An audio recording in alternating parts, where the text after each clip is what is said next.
Welcome to How Now, the podcast where we talk about how to live in the now. And here's your host, Kim Martin Raymond.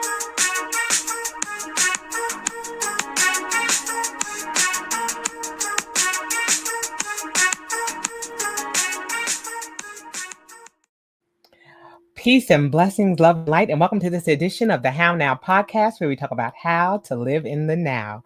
I am your host, Kim Martin Raymond. I am a minister, spiritual life coach, holistic nutritionist, author, and founder of Redefining You LLC, where I help my clients to realign themselves, mind, body, and spirit.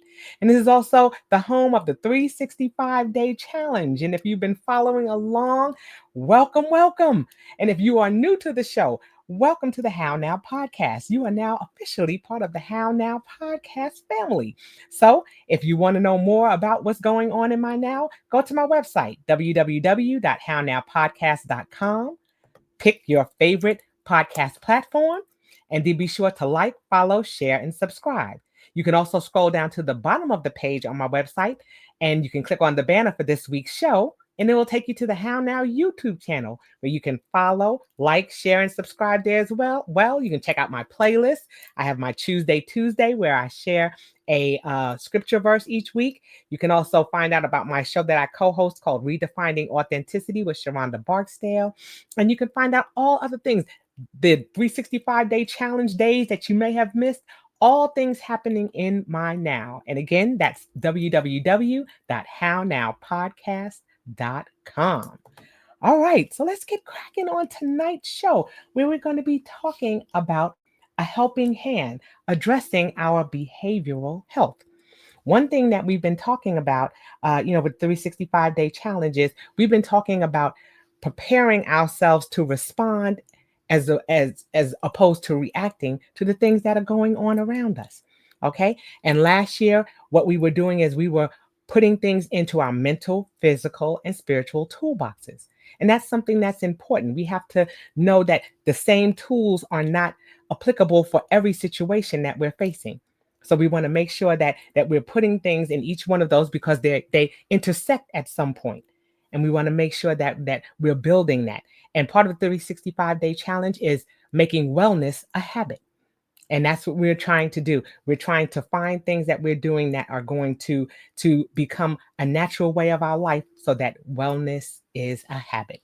Okay, so to talk more about behavioral health and to dive into it a little bit more and to dig a little deeper and pull back some of those layers is my guest. And he is new to the How Now podcast show. And at this time, as is customary with the How Now podcast, I'm going to have him introduce himself at this time. Hello there. Hey, Kim, thank you for having me.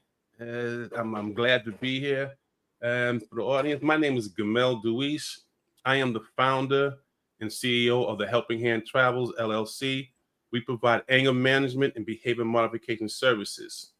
I am also the author of Beyond the Rage, Understanding and Managing Anger. Also, From Triggers to Triumph, a step-by-step guide for those that work with youth that have behavior problems. Yeah. I am also a CPR and BLS certified instructor, and I work with youth to adults, certifying them to become CPR compliant. I also have a radio show called Let's Talk About It, Your Behavior Health, and it is a solution-based show. We just don't talk about things. We talk about what's happening, and then we give solutions or give people different ways to address the problem or the incident that might come up. Also, I have a new website where you can go on and become a monthly sustainer to get your anger management or your services that you need, which will save money and time. You can do it from the comfort of your home, and you can become a monthly sustainer, and it'll save you money instead of having to come see me on a daily basis or a weekly basis and pay that hefty fee. So I have a lot happening for the community. I'm available, and I'm just happy to be here to talk about your behavior health. Awesome. All right, tell me the website, and what I can do is make sure I can have that scrolling across the bottom of the screen so that people can, how to get in contact with you. Let me get that information for you, because it's brand new and it's got it up running, and so far so good. It's Loyalty, ALTIE.com. So it's www.loyalty.com. Yes. And Awesome. it's / the Helping Hand Travels LLC. The Helping Hand Travels Travel LLC. LLC. Okay, so it's www.loyalty with IE, not a Correct. y.com / the Helping Hand Travels LLC. LLC. All right, Correct. let's see if we can get that banner rolling across the bottom of the screen there. Oh, there it is. Whoop, there it is. All right. And that's the online, and my regular website for people to go on and choose whatever service they need, whether it's self-harm intervention, suicide prevention, domestic violence awareness, is thehelpinghandtravels.com. Everything I do is make it simple so people can get to it without having a rough time finding me. All right, let's go ahead and make sure we add that in there too. Hold on a second. And we'll do that. We'll add that one too, because we want people to see those as it's going across the bottom of the screen. They'll be able to see it. So that one is thehelpinghandtravels.com. helpinghandtravels.com. All right, now let's see if we can get that going. Let's see if we can get that banner going. This is nice. I love it. I love it. Let's see. There we go. So now we've got it scrolling across the bottom of the screen there, so that way our names are still showing. Yes, y'all. This is technology at its best. We gonna work it. We're gonna, yes, we're gonna make it do what it do. Okay. Yes. Okay. And then my friend knows that both of us are from New York, and so yes, there's a little camaraderie there. So like I said, I'm so excited that you're here sharing space with us. I appreciate you coming on and talking about this topic, because just like I said, anger management and things, dealing with behaviors, they all interconnect at some point, especially when we're talking about mental health and things of that nature. Correct. So it's important for us to have the tools. Like I said, I'm all about toolboxes.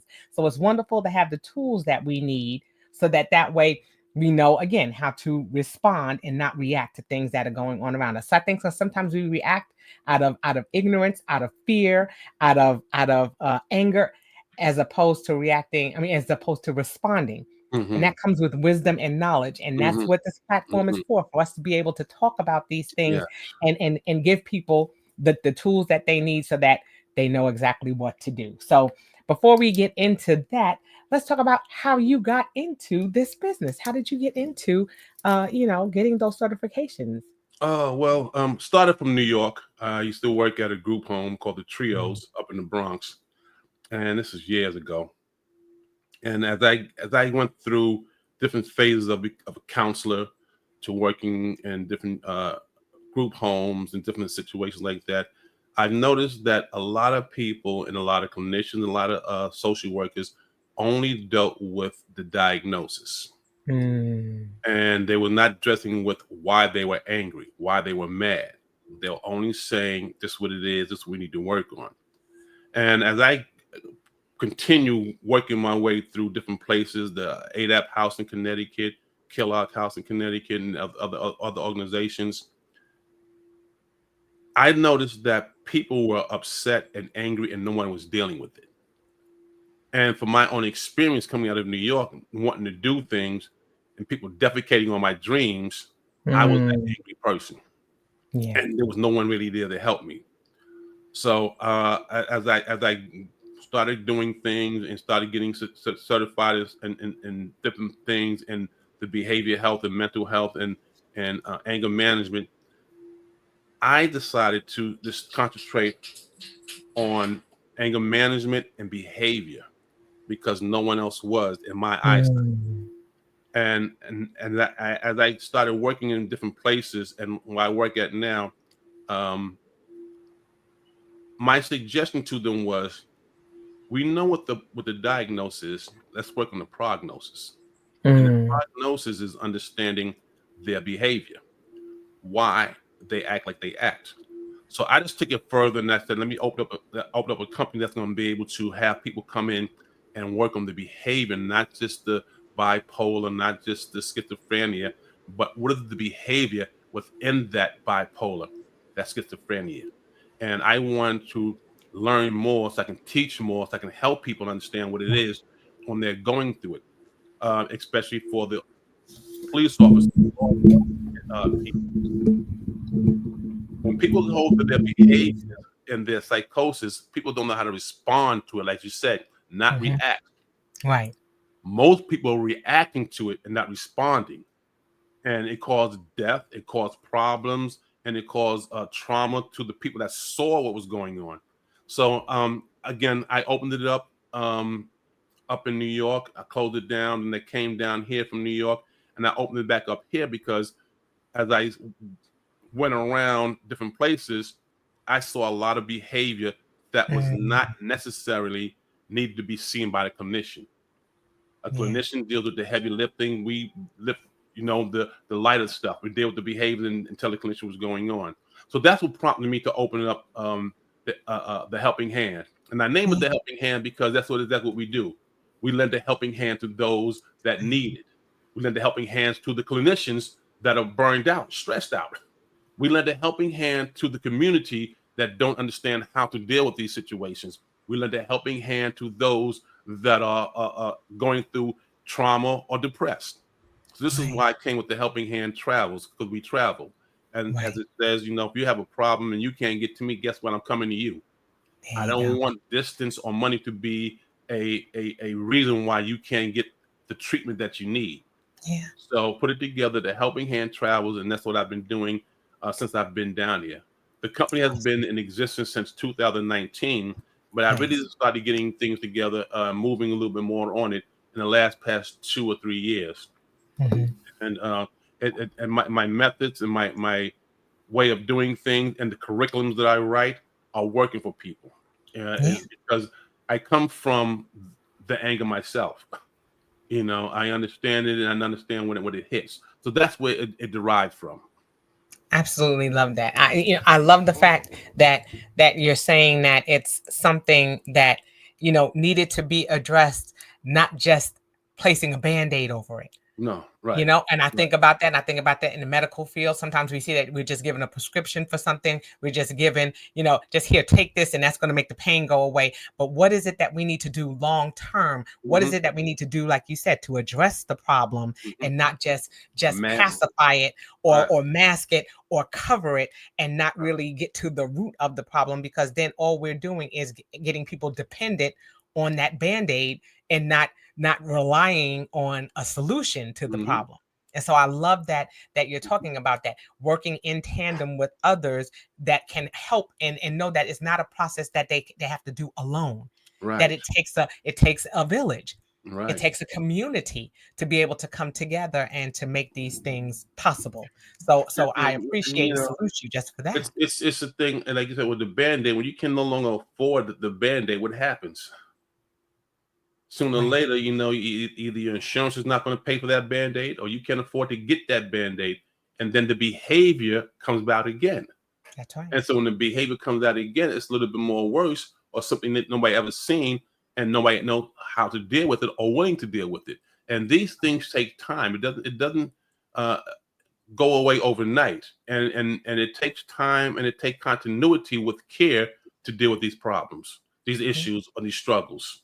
Yeah, and I think that's an issue, like you said, especially in the African American community. You have people that do not have insurance or don't have the Mhm, resources or don't mhm. have the residual income to be able to do these things, and so it winds up, uh, you know, being a problem that persists because they don't see a way out.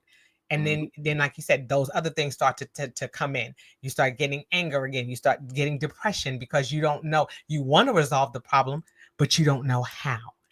And And then you that's get why it's so, yeah. depression and anxiety goes hand in hand.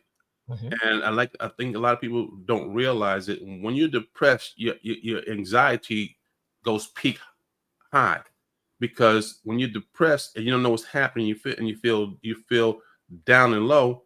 You don't know what the next step is going to come. You don't know Right. what's going around the corner. So that's when that anxiety comes in. I tell people depression is what took place in the past. You're Right. depressed about it. Anxiety is not knowing what's going on in the future. So you're still, the seesaw is going up and down from one side to the next side. And this is why we have so many what's turned into self-harm, because there's no balance, and they get overwhelmed, and they become self-harming or suicidal. Yeah.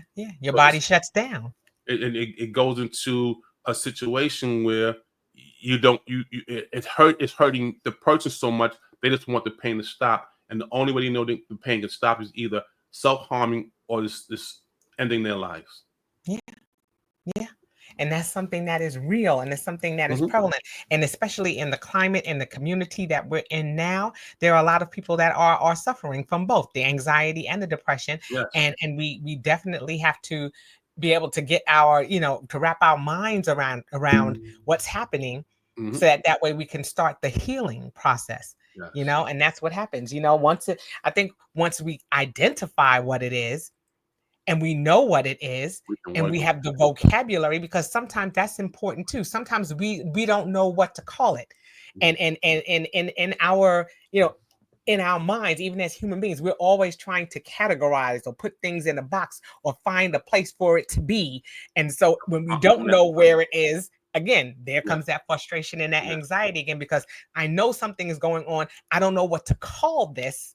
I don't know what it is. So now I'm in a quandary. I don't know which way to go. And then that's when, like you said, the depression, the suicidal thoughts, the medicating with other, addictions and all kinds of things come in.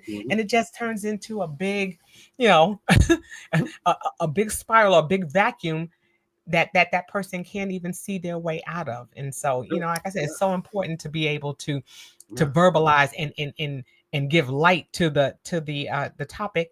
And it's something that's taboo. And one thing I do, and I make a point of not doing and doing, is not calling it therapy.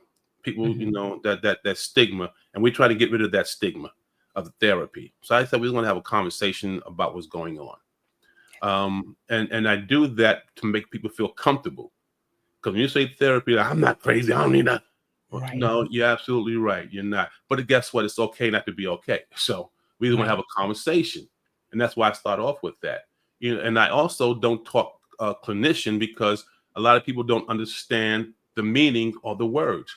So I do things in simplicity, so everybody can understand what it is. If you're hurting, we don't have to say you have this going. You're hurting, right? If you're feeling some type of way and you don't know what it is, you're feeling some type of way. You're just uncomfortable. I make simplicity out of it so you can explain it better. This is why in the book that I wrote, Triggers to Triumph, it's for 5 years old to 16 years old. And it's to the point I put pictures and illustrations in there so you can identify that feeling that you're going through, and you can point to it if you can't articulate it. But at least you can show, and then we can start working on that, and then we can teach you the meaning of it and the word for it. Because, like you said, people so worried about compartmentalizing what it is, and it's not necessary. It's just have a conversation about what it is that you're going through. Give me the root problem. Let's work on that root problem. Yes. Once you start working on that, everything will start opening up, because now you have clarity. Yeah. You not just have clarity, you have relaxation, because now you're not in the jumble of, oh my God, what is it? Right. I don't know what that word means. Am I going to die? I don't understand that terminology. What do I have? No, we're not doing that. You have a problem, or you have a hurdle, you have an issue. And I try to use words not to demonize what you're going through. Right. You have a hurdle. You have a situation. What I love when I tell people, you don't have a problem, you have an opportunity. You have an opportunity to make things better. You have an opportunity to change things around. You have an opportunity to do something better. And I tell a lot of people when I'm working with them, don't feel bad. Don't feel like you're taking a loss, because you never losing. And I say you're never losing because you know two things happening at this time. You know what to do next time or what not to do next time. And now you're winning on either side you look at. Right. It's a win-win situation. That's it. That's it. I absolutely love that. And it's true. You want people to be in a space of self-actualization. You want them to be able to say, okay, I realize that something is wrong. The healing starts when we first, are at a place of acknowledging Mhm. that something is going on. Like you said, no Right. matter whether it's hurt, pain, whatever it is, something is going on. Something is The going on. indicator light has come on. Something is going on. And now that I've identified that something is going on, now I can go through the process of What getting to that is point. going on? Because you know something is going on. Okay, how do I feel? Why do I feel that way? You go step by step and deal with that actuality in the moment thing. And once you do that and you start knocking those things down, clarity starts to come out of it. Yes. I use the 3 C's: catch it, check it, change it. I love that. You have those negative thoughts and you thinking about something that happened this while, and you start giving yourself negative thoughts. Stop, catch that. Whoa, is this really happening? Is that actual? Is that factual? Or you just thinking that? You catch it. Then you check it against what's really happening now. Is that really happening? Or are you really going through that? Or you think you're going through that? Or you feel that way? So you check it. When you catch it and you check it, then you change it by your cognitive behavior. Because once you change your cognitive behavior, your physical behavior changes automatically. Yeah. For instance, if you see a plate of food and you're thinking about it cognitively, you're thinking about it. If it looks good to you, guess what? You're going to grab. You're going to taste it. Right. If the cognitive says no, don't look good, don't touch it, you're not going to bother it. Your physical will not go to it. So once you modify your cognitive behavior, you can modify your physical behavior, which will be what they call more social acceptable. Yes. But social acceptable could be anything for anybody. So that's why I kind of use that word lightly. Right. I have people that I work with from different countries and Right. different places. And one of the guys back in New York, they didn't understand his behavior. He would put his head, when you talk to him, he put his head out and turn his head to you and not make eye contact and look down. They thought it was disrespectful. In Right. his country, that was respect. Right. Not to look a grown up in their face, in their eyes. Turn your ear so you're paying attention to them. Right. Put your head down so there's no distraction coming across you. Right. But unless you know this, you think it's coming across disrespectful. Right. Boy, look at me when I'm talking to you. Why? You don't know the background. So my approach is understanding the person, the environment, and the tools that's needed to help that person get over that hurdle or help that person make a better choice in the opportunity that they have. Wow. You see, some say, like you said, everything is a process, and I think that in this society, we just think that everything is microwavable, everything is quick, fast, we want everything to be done in an instant. And that's just not the reality. Everything is a process. You know what I'm saying? A tree doesn't just, grow to 30 feet in an instant. It starts out as a seed. It has to have time to grow. It has to be exposed to the things that it needs. If it's water, if it's sun, if it's food, it has to receive all the nutrients that it needs in order for it to grow. Just like this tree of life behind me. That it didn't just start out that way. It didn't just appear out of nowhere. So it is. We have to slow down. We have to pull the reins a little and say, wait a minute now. Let's go step by step. We want to run the race and we want to jump on the top rung of that ladder without starting at the bottom. And what happens when you do that? If your foot slips, guess where you're going? Ting, ting, ting, ting, ting, ting, ting, all the way down to the bottom. Like the game Chutes and Ladders. That's right. That's right. It's not going to go too well for you. You know not what I'm saying? Well. Yes. So that's what we have to do. We have to get to that place of being methodical about addressing the things that are going on, because it took time for it to develop in the first place. And so it's going to take time for it to go back the other way. So that's what we have to do. We have to just start getting in, and like you said, it's about knowledge. Knowledge is power. And the more that we know, and the more that we're learning, and the more that we can articulate what our needs are, the better we are going to be able to cognitively change, or change our mindset about certain things. It is a process, and that's something that I think is a challenge. Yeah. It's a challenge for those that have behavior or cognitive hurdles, because Right. as we know, and especially when we work with individuals that have these hurdles, no one likes change, especially for those that have mental or behavioral hurdles. Yes. Change to them is a big problem, especially if they're used to doing something like clockwork. So to address that situation is starting off small Mm-hmm. and growing from there. For instance, I had a person that was on the spectrum, Mm-hmm. and they didn't understand how to deal with him, but he liked certain things.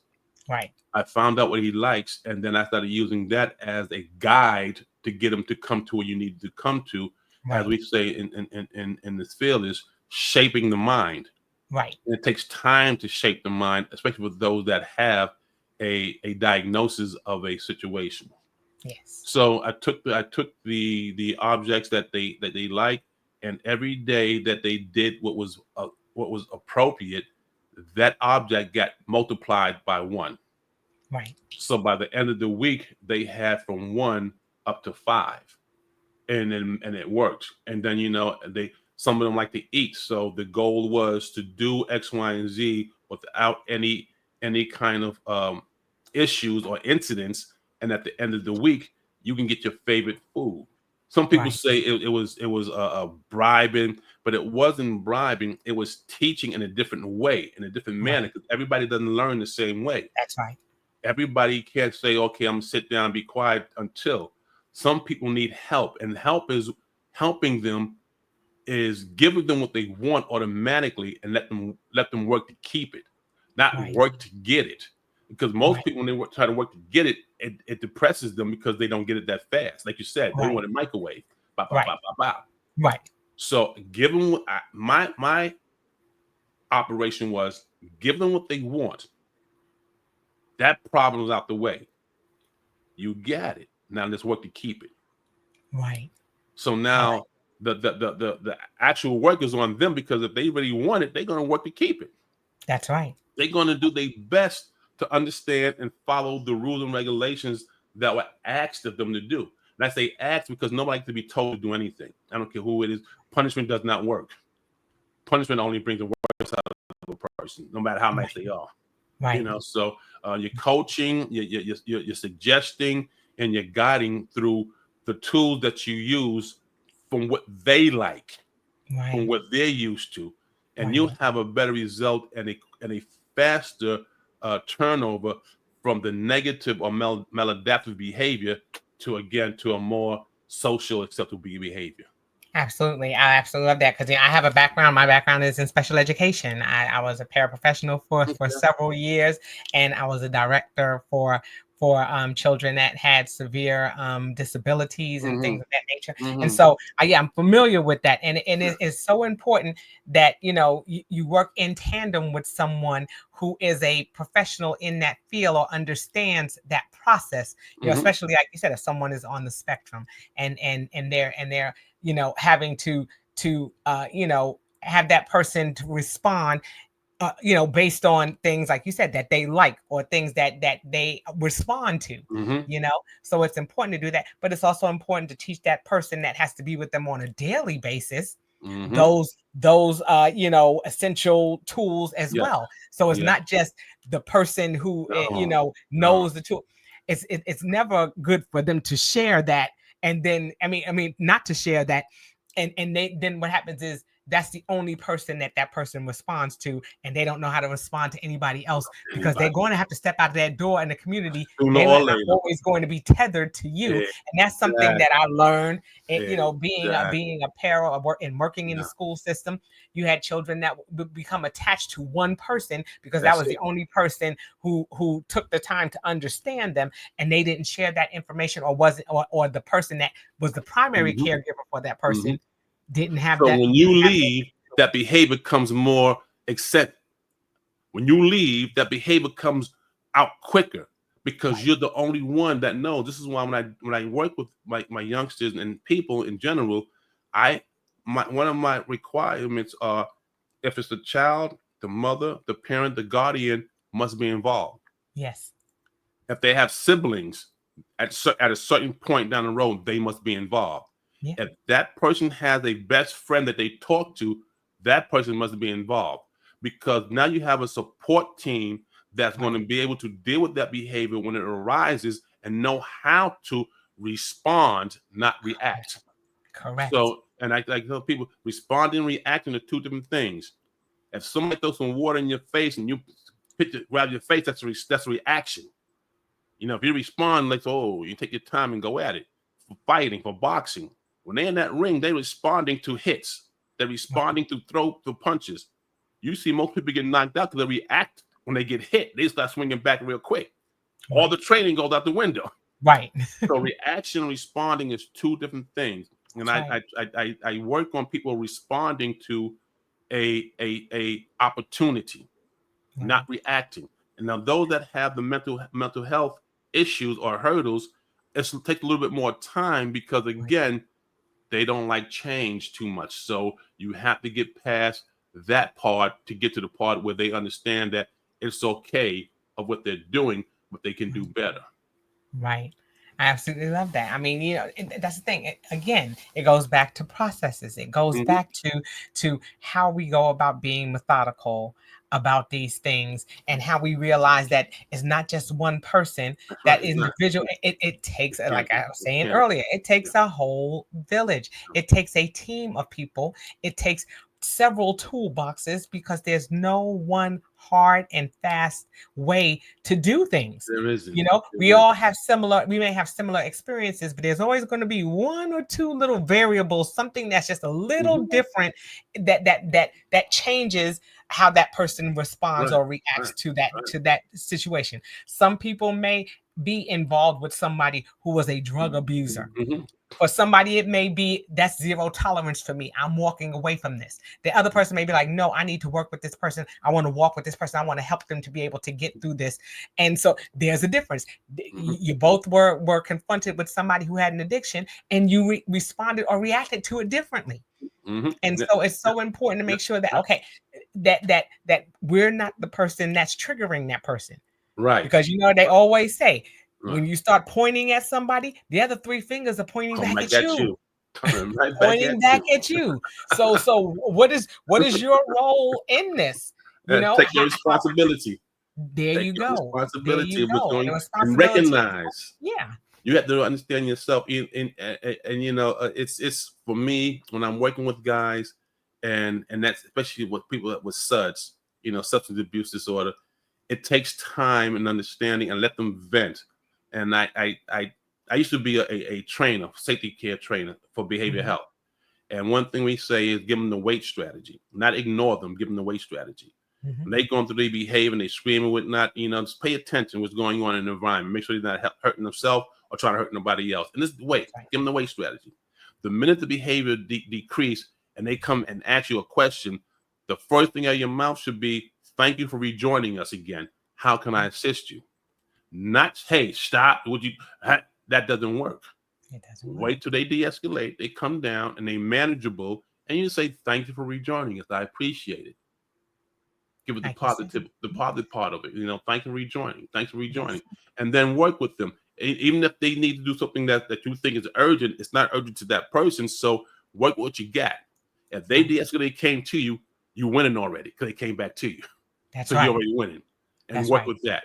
You know, and then again, shape that mind and that behavior to where you need to be through consistency, patience, and understanding.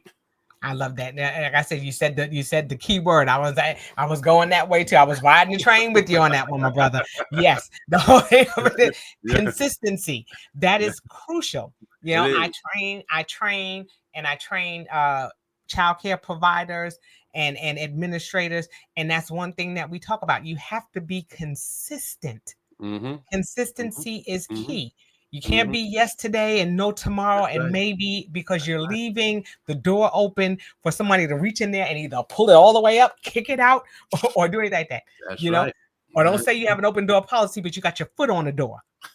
what are you saying? Are the words that are coming out of your mouth Yeah, consistent with yeah, with your actions? yeah. You know what I'm saying? You can't say And, that.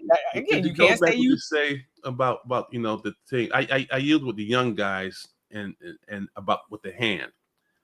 I say, if you got 3 fingers, can you grab everything and hold on to it really good? No, you can't. If you got 4 fingers, can you? No, you can't. You have to have all 5 fingers to grab something and hold it real good with a good grip. That's what you have to have around you in your support team. 5 good resources that you can use when you're going through your behavior, or 5 good resources that understand your behavior when you're going through it, of how to address that behavior. Right. You may have 3, you're still going to be off, from me, you're still going to be off balance. But if you have 5 good resources that have a good grip on you, you're going to be okay. And what I like is the odd number, because when you have even number, it's always going to be a split down the middle. It's always going to, when you have 5, You got a tiebreaker. that one person or one entity trumps everything, and everybody has to work together now. Right. So you have to, 5 is the magic number for me. I love that analogy. And I believe, once you have 5 good resources, because I give a form, and I ask them to put down who can you rely on when you're having this behavior. And I have 5 slots, only 5 slots. I tell them that I need you to fill out all 5 slots. If you can't do it now, that's fine too, because now you're going through critical thinking. So I'm giving you time. I'm not rushing you. I'm building certain things at certain times through guidance, Yes. and also suggestions. I'm giving you different lenses to look at, because you might say, "Oh, I only got my mother." Okay, do you have any friends? Who do you hang out with? Not even asking about the questionnaire no more. I ask a question without asking a question. Right. You have your mother as a support team. Oh, I hear you. Okay, you play any basketball? Yeah, I play basketball. So who you play with? Now I know who your friend is. Mm-hmm. Right. Do you go to the movies anytime? I go to the movie with so and so and so. How y'all hang out often? Yeah. Now I know who you hang out with. Right. That's the 3rd resource. Right. So I ask a question without asking the question, because if sometimes you come straight on and head on, that person might feel like you're challenging them and come frustrated, and then all communication breaks down. They come a stub. They don't want to talk to you. You must know it all. You don't want that. You want to keep communication open, whether it's verbal or body language. Yes. Because your body speaks louder than verbal majority of the times. And this is why I like telehealth, but I also like to do it in person after telehealth. Because your body will tell if you're doing it right, or if you're feeling some type of way. Your body language is louder than your verbal language a lot of times. Yeah. So it's, again, it's just a lot into the behavior health and anger management. But you got to know yourself to understand somebody else. This is why a lot of it is also self-grooming. You must understand what you can and cannot do. Know your limitations. Know when to ask for help. Because if you go tick, tick, boom, guess what? The other person going to go tick, tick, boom right along with you. Right. So you have to really learn yourself and understand. This is why I go to a lot of classes. This is why I get a lot of get certified a lot of things, because it's knowledge that is good for me to help somebody else. Absolutely. When you're a person like you and myself, we're lifelong learners. We're always seeking to, like you said, it's about opportunities. So we have an opportunity to learn a little bit more, because the lens changes. Every now and then, we're seeing things one way, and then all of a sudden it gets a little blurry, or it gets a little muddled. And now we have to make those little adjustments again, so that we can begin to see things clearly, because things change, and that brings me back to, thinking about when the pandemic hit. There was a certain way that we were doing things then. Now, all of a sudden, we're seeing people in a little box.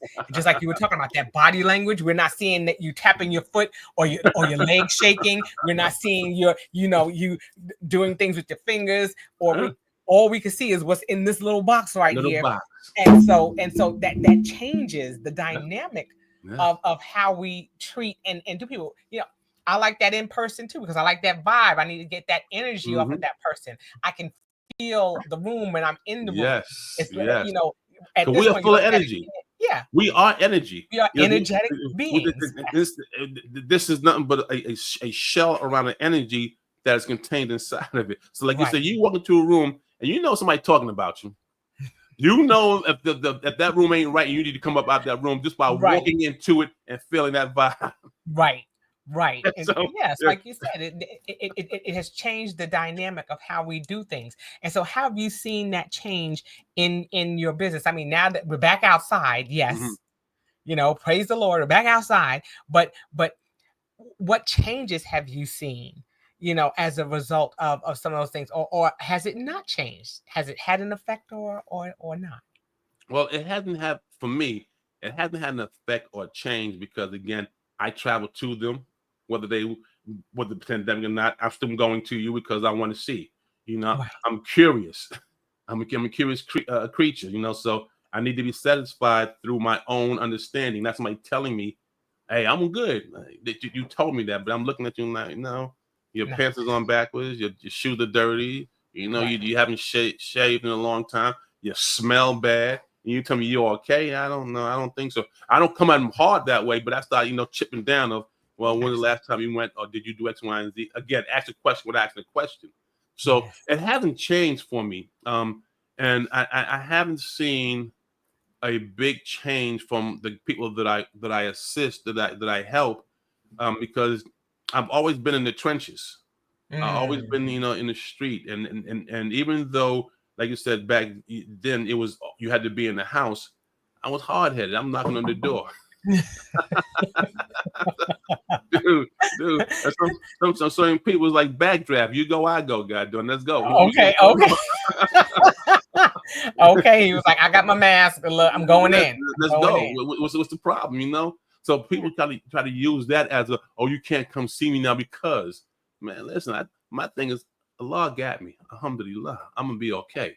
I'm not worried about it. And if I do get sick, Allah made so much stuff on this planet that will cure me without having them taking the medication. I'll be okay. Right. So I was never worried about that. The place I worked at, I dealt with people on a daily basis coming through there that were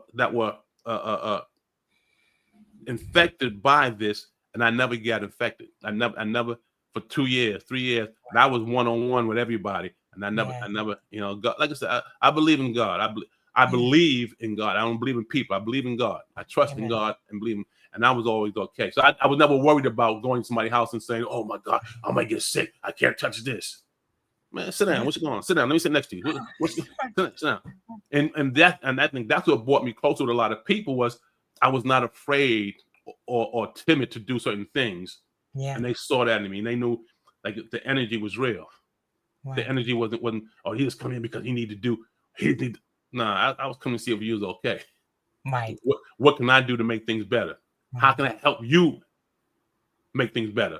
Right. But I need you to help me to help you. So how are we going to do this? Right. Well, I think it's cool also because behavior is something that it's not situational. Right. It's something that happens to everybody at some point in their life. Mm-hmm. So it's not like when the world shut down, behavior stopped. People stop being angry. More behaviors come out. Right. More if anything, like you said, I was curious to see if you actually saw a surge in more things because of the fact that people were restricted in certain ways. Did you see more frustration or anger? But I mean, some people don't need anything. It worked both ways, and I didn't see more or less of it. I just saw it. Right. So, gotcha. And I'm not the kind of person that pay attention to a lot of what other people do and say because it doesn't jive for me, and I need answers. I need almost like Spock and Kirk. Right. Deontology, utilitarianism. We want the same result, but go about it differently. So every once in a while, I would switch from Spock to Kirk. I don't worry about it. We can do it. From Spock to no, hold up, we need to do this. Well, what about that? Did you do? I turn to Spock. So looking at it at an angle of is it worse or better? I never did that. Right. I just looked at that it was a situation that needed to be dealt with. It was an opportunity to do things. I never looked at, oh man, it's the more people. Oh man, oh damn, we don't have that many people today. I never looked at it that way. And so It's just a thing that I just kept on going through because I knew it was needed. And I think for me, if I thought about it that way, I would have probably got myself to the point where, oh, I don't want to go there because, oh, I can't do that because. No excuses. The best excuse is no excuse at certain times. I love that. And that makes perfect sense. You know what I'm saying? It's like, again, it's about those components that you said. It's about the process. It's about the people. It's about quality control. It's about all of these things tying together. They all intersect in a way that are going to help us to be effective as a community coming together to assist in this. Having somebody who specializes in that particular area, but like I said, who can walk in tandem with others who are going to come in and support the work that you're doing. Because like I said, it's wonderful for you to do the work and to extend that helping hand, but if you don't have anybody to grab that hand, if you don't have anybody to hold that other hand so that you all can come together as a community, then you just standing there by yourself. Exactly. And I work around some clinicians, and I go to a lot of places, Silence the Shame and other places, and I don't mean to get tiffy or anything like that, but I speak up for the behavior health professionals that are not clinicians. The ones they gave us they certified us to do a job. Let us do the job. Everybody's been saying clinician, but not a clinician. To go see a clinician, you're talking about 7 months to wait. Did that person with that behavior, that issue, have that opportunity have to wait 7 months to get to that opportunity? No, because a lot of it is behavior. And on top of that, like I explained to them, is 7 months is a long time. Do you know the behavior of that person by the time they get to you? What you want to know the behavior of that person by the time they get to you, so you can better understand how to help that person get over that hurdle. Let us do the behavior part of it. Let us tell you. Let's do a behavior analysis. When the behavior started, what did the behavior look like? What was the environment? When did the behavior end? What did the behavior look like when it ended? You need to know these things to deal with that person. Absolutely. And if you know these things, you have a better rapport, because now you're not guessing when you're sitting there talking to them. You already have some kind of data to gauge upon what they're saying and what their body is saying to you. That's it. So the clinicians, I tell them, you're the clinician, and you make these decisions on that diagnosis. Let me make the decision on the prognosis. Let me set up the support team. Let me set up the calls that's needed to make sure that they are okay. Let me be the one to understand the behavior and give you the information of the behavior so you know how to address them when they see you. Because you only see that person for that hour. You don't see them besides that. When they leave your site, you guessing of what they did. Let us go out to the community. Let us see the individual. Let us do the behavior modification and bring it back to you so we can be a team that's giving continuity and care. That's it. I love that. So now, like I said, we can talk about this all day. I absolutely love this. And so that just means you're going to have to come back. And so, yes.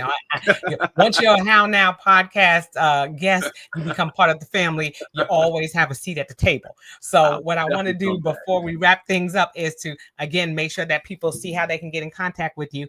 I see what I did. I see that in making the banner, I left out a P in the helping hand travel. I left out the little P there. So I'm going to go and type that back in so I can make sure that that's going in properly.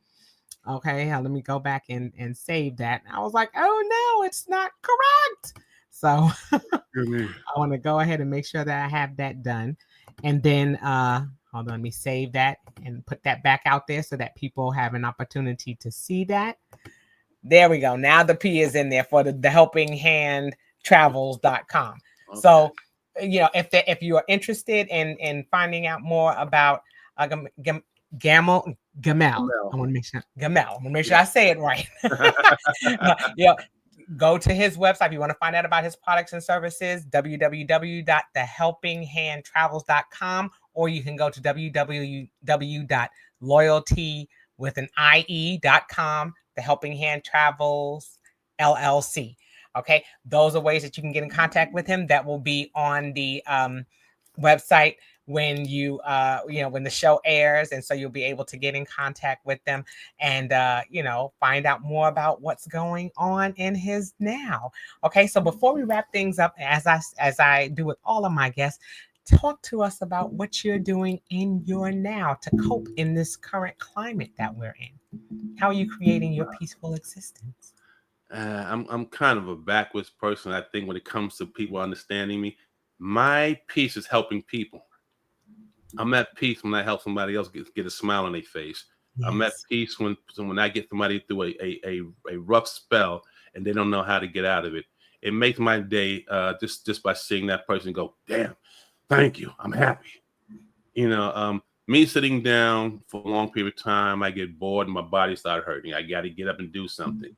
I can't be still for a long period of time. So my enjoyment and my peace is taking and being the dump truck for other people's problems.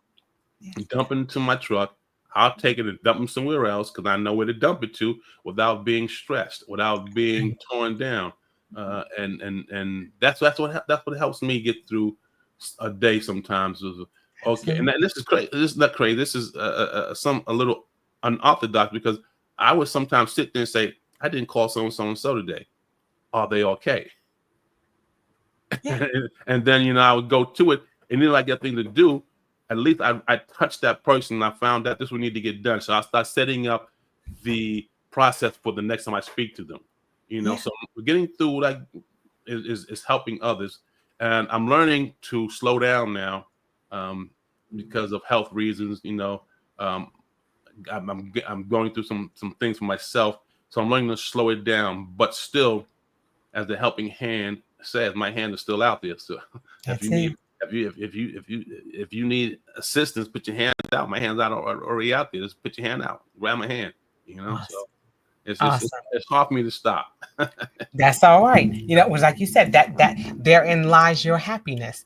And like you said, people's like I said, that COPE is the acronym for Create Our Peaceful Existence, and we all do it in different ways. That's why I ask, because everybody doesn't do it the same way. Some people may say, oh well, maybe that's not what's there. There's no right answer. Right. Everybody has a way of living in their now based on what's on in this, and they're going to handle it. They're going to respond to it in a different way. So it's going to look different for everyone. So I love that people can come from all walks of life and talk about different ways that they're dealing with things that are happening in there now. So I thank you for sharing that, and I want to say thank you for being here, for sharing space with me, for talking about this topic and introducing some things that people may or may not have known, so that way now we've piqued curiosity. And so now you can go and take that deeper dive and find out, I want to know a little bit more about this. That's what this platform is for. And so again, I thank you for being here. Thanks for having me. Yeah, and as I said earlier, you're always welcome back, because what's happening right now may not be what's happening 2 minutes, 2 hours, 2 months, or 2 years from now. So you can always come back and tell us what's happening in your now. I will definitely come back, especially if you have audience members that want to hear more. Let me know. I'll come back on here. And even if you have people that want to call in to get some questions answered, I'm willing to do that. So absolutely. Make sure that you all reach out. Make sure that you reach out, make that connection, reach out. He's got that helping hand out there. Reach out and grab it. Okay. All right. And so that will do it for this edition of the How Now podcast, where we talk about how to live in the now. We appreciate you tuning in. Make sure you come back and see us. Make sure that you tap in and find out what's going on with the 365-day challenge. And until we see you all the next time, I say peace. Have a blessed day on purpose.